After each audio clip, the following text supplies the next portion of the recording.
आज सावन का पहला सोमवार है। शंकर जी के मंदिर गए होगे, शिव जी पे एक लोटा जल कंकर शंकर पे भी तुमने यहाँ आकर भी चढ़ाया होगा। जाते जाते बाबा से एक बात कहकर जरूर जाना, जैसे सावन के महीने में जल बरसता है और वो जल बीज पर पड़कर अंकुरित होकर फल देता है, उसी तरह सावन के महीने में मैंने भी एक लोटा जल चढ़ाया है। वो भी ऐसा जल हो कि मेरे जीवन में सुख को अंकुरित करे और मेरा जीवन धन्य हो जाए। ऐसी कृपा कर, ऐसी दया करना। हम तेरे धाम में, हम तेरी चौखट पर कथा सुनने के लिए आए, तेरे दरबार, तेरी चौखट। तू कृपा करेगा तब सुख मिलेगा। सावन के महीने में किसी भी एक सोमवार को अगर व्यापार नहीं चल रहा है, नौकरी नहीं मिल रही है, तो कोई तकलीफ आ रही है, तो कोई कष्ट आ रहा है, कोई रोग बढ़ रहा है, डॉक्टर से ऐसा लग रहा है कि ये बड़ी बीमारी बताने वाला है, शरीर में कोई गांठ पड़ गई है और वो जांच के लिए गई है, तो बिल्कुल श्रावण के महीने में किसी भी एक सोमवार को गंगा जल लेकर जाइए शिव मंदिर में। शंकर जी के मंदिर में थोड़ा सा गंगा जल नंदी को समर्पित कर कर, थोड़ा अशोक सुंदरी को समर्पित कर कर, थोड़ा गणेश और कार्तिकेय को समर्पित कर कर, थोड़ा सा गंगा जल जया विषहरा शामरी बारी दौतली और देव को समर्पित कर कर, थोड़ा सा गंगा जल शिवलिंग पर समर्पित कर दो। उस गंगा जल को वापिस झेल कर लेकर आओ। 3 दिन तक लगातार उस गंगा जल को पीना प्रारंभ करो। उसके बाद जांच के लिए आप कहीं पर भी जाइए, बाबा कृपा जरूर करेगा, ये निश्चित था। उस गंगा जल की प्रधानता, उस गंगा जल का एक गौ माता, गौ, गंगा और संत, ब्राह्मण, साधु, सन्यासी, सात्वित्ववान नारी, कन्या, स्त्री, इनका जो महत्व है उसको जान गए तो जिंदगी सार्थक हो। शिव को जल चढ़ाने वाले एक बात याद रखना, थोड़ी प्रतीक्षा जरूर करना। परीक्षा वो करेगा, प्रतीक्षा तुम करिए। शिव को जल चढ़ाने वाला प्रतीक्षा करना, इंतजार करना। इतनी जल्दी डोलना मती कि मेरा काम नहीं हुआ तो मैं मंदिर नहीं जाऊंगी, मेरा काम नहीं हुआ तो मैं शंकर जी के मंदिर नहीं जाऊंगी। आप मंदिर के अंदर भी नहीं जा सकते तो शिवालय के सामने से, मंदिर के सामने से निकल कर जाते जाते श्री शिवाय नमस्तुभ्यम कहते भी निकल गए तो भी बाबा सुन लेता। सरल है शिव, सहज है शिव। उसको आडंबर पसंद नहीं है, मेरे शंकर भगवान को छल पसंद नहीं है, दिखावा पसंद नहीं है। सुगंधा कह रही है, बाबा आपके नेत्र खुले हैं, आपके नेत्र खुले हैं बाबा, आप मुझे बताएं मैं कौन से महीने से 16 सोमवार के व्रत प्रारंभ करूं, उसका विधान क्या है, क्या विधान। कहा भगवान वर्णन करे। ऋषियों ने कहा सुनो सुगंधा, ये 16 सोमवार का व्रत कोई साधारण नहीं है। सुगंधा, संतान की प्राप्ति के लिए अगर 16 सोमवार का व्रत उठाया जाता है तो श्रावण के पहले सोमवार से उठाया जाता है। कब से उठाना चाहिए? श्रावण का पहला सोमवार। श्रावण के महीने की पंचमी, कौन सी तिथि? पंचमी। चाहे वो शुक्ल पक्ष की हो, चाहे वो कृष्ण पक्ष की। श्रावण महीने की पंचमी के दिन शंकर भगवान पर जिस जिस परिवार के व्यक्ति का कांवड़ जल, कांवड़ जल हमने बताया है आपको, जरूरी नहीं है कि डंडा बांधकर 2 कावड़ के जल के लोटे लेकर जाओ, आप अपने हाथ में भी 2 पात्र लेकर जा सकते हैं। पंचमी तिथि के दिन हाथ में 2 लोटे जल के, 2 कलश जल के जब हम शंकर भगवान को चढ़ाते हैं तो ऊपर जो कमंडल होता है शिव जी के ऊपर जलधारी होती है, जिसमें जया विषहरा शामली बारी दौतली और देव, शंकर भगवान की 5 बेटियां जिसमें विराजमान होती हैं। जब हम जल समर्पित करते हैं, हमारे पीढ़ी में, परिवार में अगर कोई अधोगति में मर गया होता है, कुंवारी अवस्था में चले गया होता है, गर्भ में मर गया होता है, गर्भ के बाहर निकल कर भी अगर कुंवारी अवस्था में चले गया होता है, तो श्रावण महीने की दोनों पंचमी पर परिवार का अगर कोई एक व्यक्ति भी जल चढ़ा देता है शंकर भगवान पर, तो सर्प की योनि में नहीं पड़ता, जीव मुक्त हो जाता, प्रेत योनि में सर्प की योनि से मुक्त हो जाता।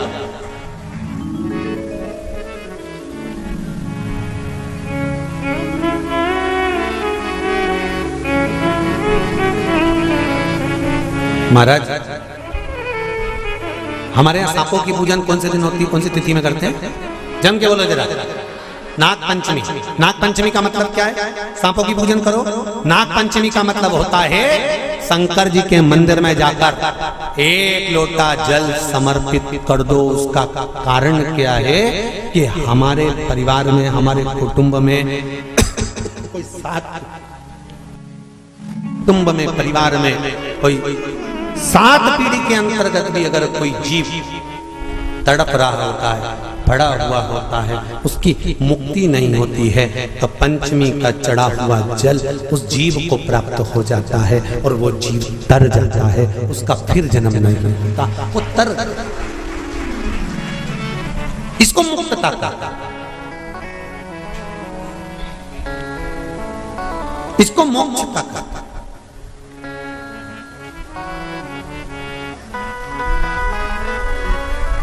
ये मुक्ति, ये मोक्ष, इसी को कहेंगे कि ये मुक्तता है। महाराज,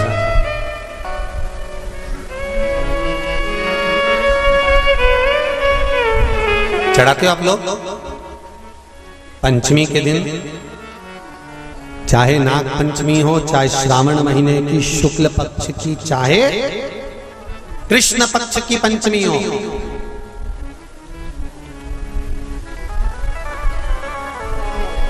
शिव जी पर जल चढ़ाया गया।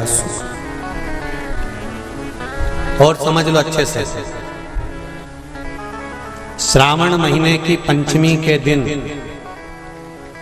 देवाधिदेव महादेव पर चढ़ाई गई शमी पत्र,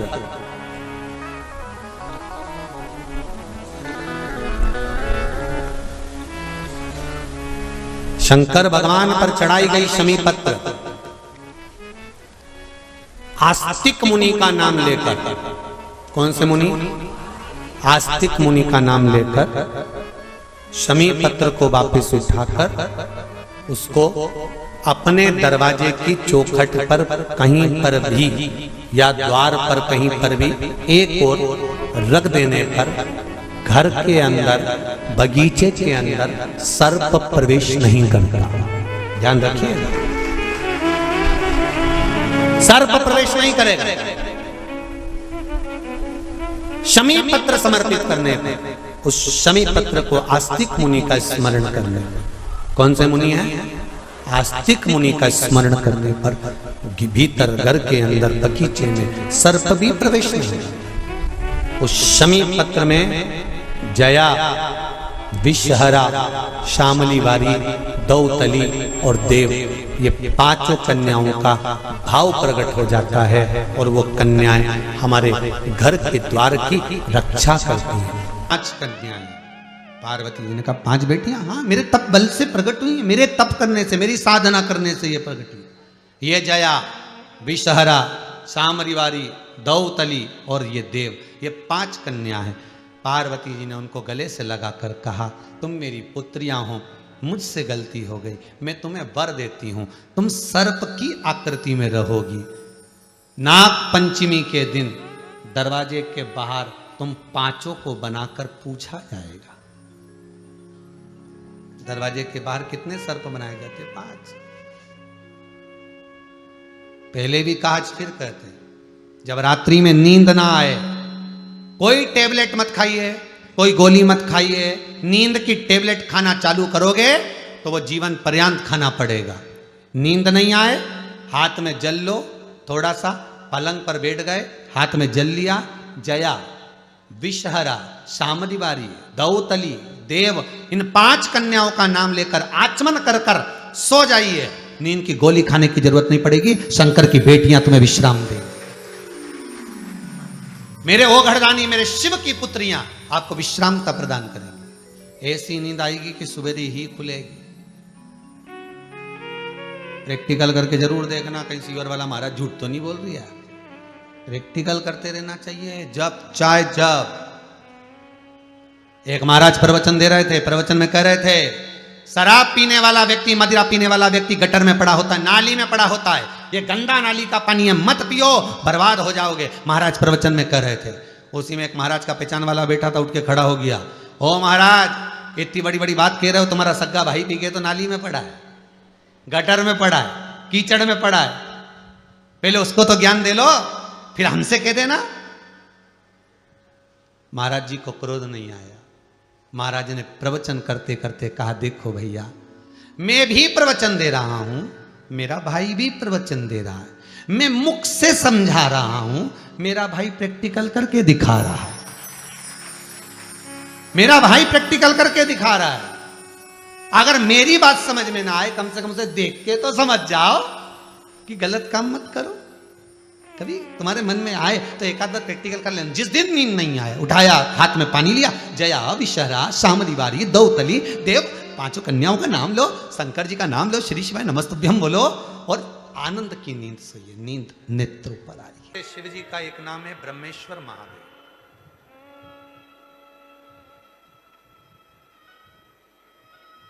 ये जो ब्रह्मेश्वर महादेव का जो नाम होता है, कई लोग कहते हैं हमारा बच्चा डिप्रेशन में पहुंच गया, हमारी पत्नी डिप्रेशन में है, हमारा पति डिप्रेशन में है, नींद की गोली खाना पड़ रही है, सुस्त सुस्त रहते हो, डिप्रेशन में चल रहे हो, टेंशन दिन रात दिमाग में चलता रहता है।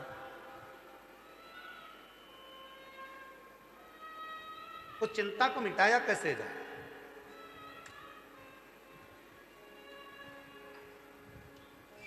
सात बेलपत्र भगवान शंकर के शिवलिंग पर चढ़ाकर सावन के महीने में 2 लोटा जल शंकर भगवान को, आप लोगों को मालूम है ना, सारे समय पर 1 लोटा जल और सावन में 2 लोटा जल। सावन के महीने में 2 लोटा जल शिव जी को चढ़ाया। और अगर चिंता ज़्यादा है, टेंशन ज़्यादा है, डिप्रेशन चल रहा है, गोलियों पर गोलियां खाना पड़ रही है, बीपी की गोलियां बार बार खाना पड़ रही है, तो ब्रह्मेश्वर महादेव का नाम लेकर शिव पर 7 बेलपत्र चढ़ाकर, और अगर 7 ना हो तो 5, 5 ना हो तो 3 बेलपत्र शिव को चढ़ाकर दोनों हाथों के लोटे का जल धीरे धीरे शिव जी पर चढ़ाएं और उसी में से थोड़ा सा जल लेकर जो बहुत टेंशन में हो, डिप्रेशन में हो, चिंता में हो, उसको उस जल का आचमन कराना प्रारंभ करो। 3 से 4 दिन के अंदर वो डिप्रेशन से बाहर निकलेगा, अपने कार्य में रुचि रखेगा और उसको प्रसन्न करेगा। ब्रह्मेश्वर महादेव का बोलो, कौन से महादेव? ब्रह्मेश्वर। बोलो ब्रह्मेश्वर महादेव की। पार्थिव शिवलिंग के निर्माण को माता पार्वती जी ने किया और उसका फल मां जगत जननी जगदम्बा अंबा को प्राप्त हुआ।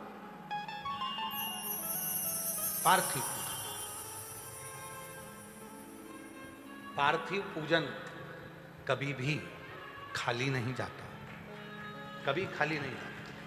पार्थिव पूजन अगर किसी ने करी है तो खाली नहीं जाएगा। आप लोग 11 अगस्त को जो सावन की शिवरात्रि है, उस दिन जब आप शाम को 7 बजे पूजन करें, भले आपकी थाली में पूजन का सामान हो ना हो, केवल पार्थिव शिवलिंग बनाकर बैठ जाओ।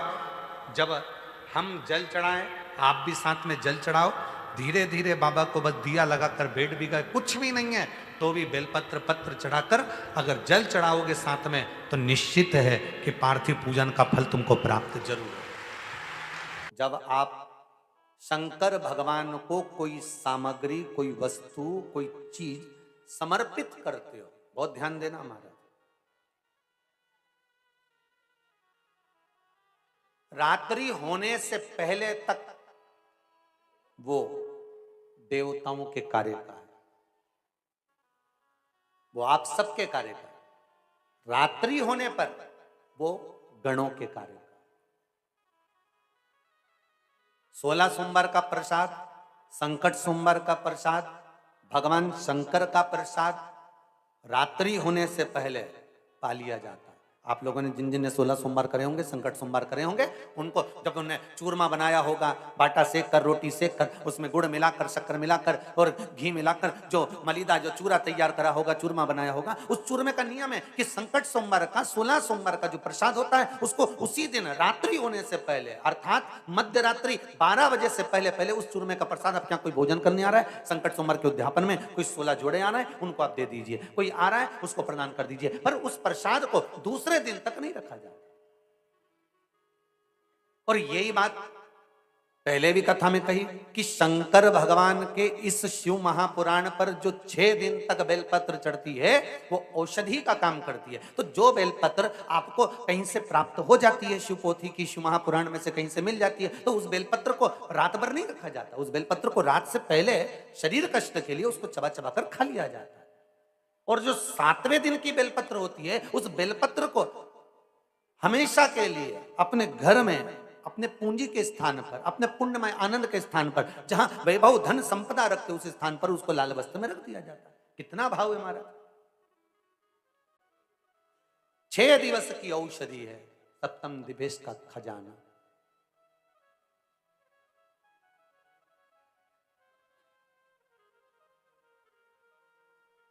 शंकर पर चढ़ा हुआ प्रसाद, शिव को समर्पित कोई वस्तु है, शिव को चढ़ी हुई प्रसादी है, वो आपकी रखो, धारण करो, पर रात्रि होगी उस पे गणों का हक है। शंकर भगवान के गणों का हक क्यों हम लें?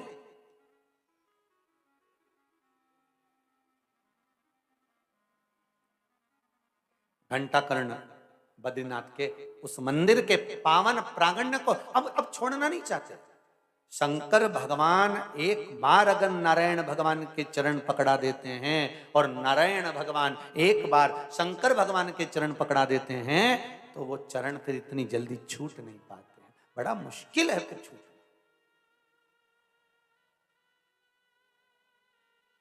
जब सारे संताप, सब दुख हमारे जीवन से मिट जाता है तब हमें भगवान की अविरल भक्ति और मुक्ति का पथ दिखाई देने लगता है कि अब मेरे पास में भगवान ने सब दे दिया। अब मेरी गाड़ी भी हो गई, बंगला भी हो गया, जमीन भी हो गई, जायदाद भी हो गई, मेरा छोरा छोरी को ब्याह भी हो गया। अब जब बच्चों का ब्याह हो जाता है तो घर में क्या सोचते हैं माता पिता, अब मैंने सब कर लिया, अब तुम्हारा मन कर रहा है कि गंगा जली और खोल लूं। तो किसी ने पूछा गंगा जली नहीं खोली है? अभी तो रख रखी है, अभी मेरे बच्चों का सबका ब्याह प्याह हो गया, अब मैं फ्री हो गई, एक बार भागवत करा लूं, शिव पुराण करा लूं, रामायण करवा लूं, ये करवा लूं। मतलब अब उसके मन में आ गया कि अब मुझे भक्ति का पथ पकड़ना है, अब मुझे सत्संग की ओर जाना है, अब मुझे भजन की ओर जाना है। और भजन सत्संग की ओर में कौन कौन ने करा था सावन के सोमवार का व्रत? हमने भी करा था, तो हम भी उठा। ठीक है, आप लोगों ने व्रत किया ना। अब आप में से और हम में से कई माता बहन भाई ऐसे होंगे जो व्रत करे होंगे तो उन्होंने एक टाइम फलाहार किया होगा, एक टाइम जम के बोलो भोजन किया होगा। आप में से कई लोग ऐसे होंगे जिन्होंने एक टाइम फलाहार करा तो दूसरे समय पर भी फलाहार किया होगा। आप में से कुछ लोग ऐसे होंगे जो एक टाइम केवल फलाहार करे होंगे, दूसरे समय कुछ भी नहीं लिया। बोलो बोलो, सही है कि गलत है? अब ईमानदारी से बोलना। आप में से कई लोग ऐसे होंगे जिन्होंने दिन भर कुछ भी नहीं खाया होगा, केवल एक गिलास दूध, एक फल और बाबा का प्रसाद लेकर और व्रत कर लिया। अब आप में से कई लोग ऐसे भी होंगे जिन्होंने दोनों समय भोजन करा होगा और सुबह नाश्ता भी किया होगा, दिन में पानी पूरी भी खाई होगी, शाम को थोड़ा भगर भी, सब खाया। अब जरा बहुत बहुत गहन चिंतन वाला विषय, जरा ध्यान दीजिएगा। एक व्रत करा, एक टाइम भोजन, एक टाइम फलाहार, एक ने व्रत करा दोनों समय फलाहार, एक ने व्रत किया कि मैं कुछ नहीं खाऊंगा, एक फल, एक गिलास दूध, एक ने सब कुछ खाया, मतलब दिन भर भोजन कर। दिन भर भोजन किया। अब जो एक समय फलार कर रहा है वो भी शंकर का भगत है, जो एक दोनों समय फलार कर रहा है वो भी शिव का भगत है, जो एक फल ले रहा है और एक गिलास दूध ले रहा है वो भी शिव का भगत है, और जो दोनों समय भोजन कर रहा है वो भी शिव का भगत है। अब शंकर जी से पूछा जाए कि इनमें से तुम मुक्ति किसको दोगे, इनमें से तुम मोक्ष किसको दोगे, इनमें से सबसे पहले तुम किसकी सुनोगे, किसकी सुनोगे? तो भगवान देवाधिदेव महादेव का चरित्र कहता है माता पार्वती से, पार्वती भले तुम भूखे रहो मत रहो, पर इतना जरूर करो कि किसी का दिल ना दुखे, तो मैं प्रसन्न हो जाता हूं और वर प्रदान